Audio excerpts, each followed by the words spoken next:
consistem, né, nascem ali de famílias empresárias. Então, falar de holding nada mais é do que falar de também dentro do universo corporativo de uma empresa. A holding, ela é uma empresa, né, como qualquer outra. Só que o grande diferencial dela é que ela é uma empresa que tem um objeto social, que tem uma finalidade, né, por assim dizer, de participar de outras empresas, de deter, de controlar empresas ou de deter e controlar patrimônio, né, o É, acervo imobiliário. no mundo empresarial se usa muito, não sei se é pertinente a expressão, mas se usa muito a expressão empresa-mãe, né? Empresa mãe, exatamente. A gente também apelidou ela de forma carinhosa, né, como empresa mãe, como uma controladora. Então, ela nada mais é do que realmente uma empresa.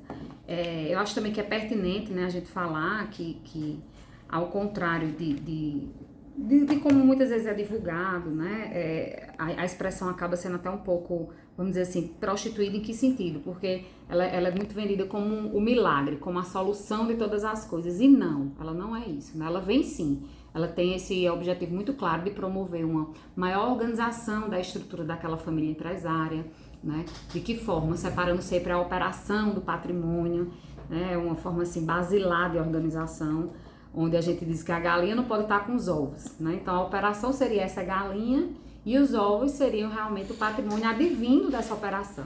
Então a operação ela é aquela que sempre toma risco, a atividade empresária, seja qual for, ela está sempre exposta a maiores riscos. E por isso que um dos pontos basilares, quando a gente pensa em uma estrutura que se pensa ou não em uma holding, né? Quando a gente pensa assim, em uma estrutura de reorganização societária, um dos primeiros passos é realmente separar a galinha dos seus ovos. E aí ela promove essa maior organização, né? Em alguns casos a gente pode falar até que ela consegue aí também gerar um certo planejamento tributário, né? O que também se torna interessante, mas esse não é um dos seus maiores objetivos. Seu maior objetivo, realmente, seu foco deve ser sempre nessa implantação de governança, de profissionalização dessa estrutura, né, da família empresária, organizando, antecipando até aí um planejamento sucessório. Então a gente pode falar que ela é muito bem-vinda em casos que a gente possa realmente realizar essa maior organização. Então, o fundamento, exagerando no poder de síntese, Jéssica, é o fundamento organizacional?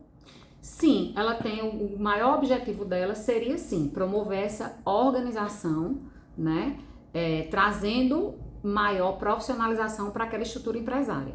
E aí ela vai ter também outros ganhos, né? Por consequência, ela consegue em alguns casos atrair outros ganhos, mas o principal dela é sim trazer mais organização, mais profissionalização para aquela estrutura. Algum segmento econômico onde a opção por essa empresa controladora ela é acentuadamente recomendável? Então, sempre que a gente fala de família empresária, na grande maior parte dos casos, ela é recomendada em uma determinada estrutura. Por quê? Porque quando a gente fala de uma empresa, a gente vai ter ali quem são os sócios, né? Então, a gente tá ali as pessoas físicas. E a empresa, como eu falei, toda ela é alvo, né, de riscos. A atividade empresária é arriscada. E aqui no Brasil a gente pode falar que esse risco é acentuado, né? A gente costuma dizer que empreender no Brasil é tarefa para corajosos, né? Então o que acontece? Você está ali expondo a sua pessoa física o tempo inteiro. Então quando a gente traz a estrutura de uma holding, né, que se torne titular, detentor, ou até mesmo uma das sócias, né, uma das cotistas, dessa atividade empresária, a gente tem ali não mais uma pessoa física de forma direta, a gente vai ter ali como titular mais uma pessoa jurídica. Então ela funciona meio que como uma barreira também de proteção, não como uma barreira, mas eu diria como mais uma fileira de tijolo, né? Como mais uma ferramenta que a gente pode utilizar, que também traz esse aspecto protetivo. Então, acho que para as famílias empresárias seria acertado falar, na grande maior parte das vezes, né? Como eu falei no início, não é uma solução milagrosa de jeito nenhum. Na verdade, é uma das ferramentas de proteção que o direito societário tem nas mãos, né? Para promover reorganizações empresariais. Mas ela é bem adequada, assim, em famílias empresárias, assim, até para poder a gente também fazer aquela separação das emoções, né? Que todo ser humano tem ali suas emoções, suas preferências. Então, para sair mais do pessoal e a gente tornar a coisa mais profissional. E como é que a legislação tributária do país lida com as holdings, ou regula elas? Então, o que é que acontece?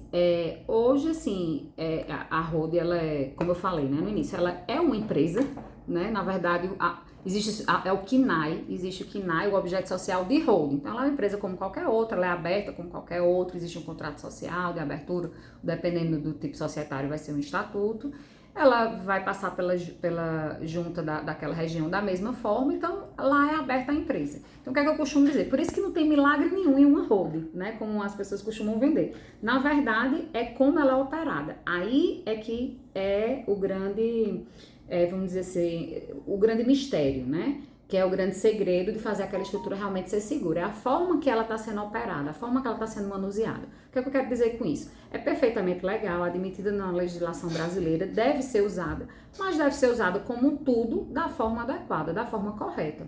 Então, se você de repente já tem um grande problema, né, junto ao fisco, tributariamente falando, já que a pergunta foi nesse sentido, já tem um grande problema aí, uma dívida, e você quer usar de uma holding para se esquivar, lógico que você vai estar cometendo aí um crime de evasão, né? Então, você não estaria fazendo nada, estaria trocando 6 por meia dúzia, porque o problema vai se tornar até maior. Então, a holding, ela é sim uma ferramenta totalmente legal, é uma ferramenta, inclusive, assim, de fato, que traz essa otimização, essa organização, aumenta a eficiência nos negócios, mas tudo é como ela vai ser manuseada, como ela vai ser usada, em que estrutura ela vai estar sendo inserida e como ela vai estar sendo, né, operada. Então, acho que esse é o grande mistério, é o que as pessoas precisam entender, né, porque lá no escritório a gente tem pessoas que chegam dizendo assim, doutor, eu já sei o que eu quero, eu já sei o que vai resolver todos os meus problemas, eu quero uma holding. E aí eu começo a fazer perguntas e começo a tentar entender o que aquela pessoa entende por holding, e infelizmente ela tá ali achando que é algo que infelizmente está sendo disseminado de forma incorreta, e não é nada daquilo, né? Não é nada daquilo. E aí a gente vai e traz com muita responsabilidade e ética para fazer com que aquele cliente passe a entender.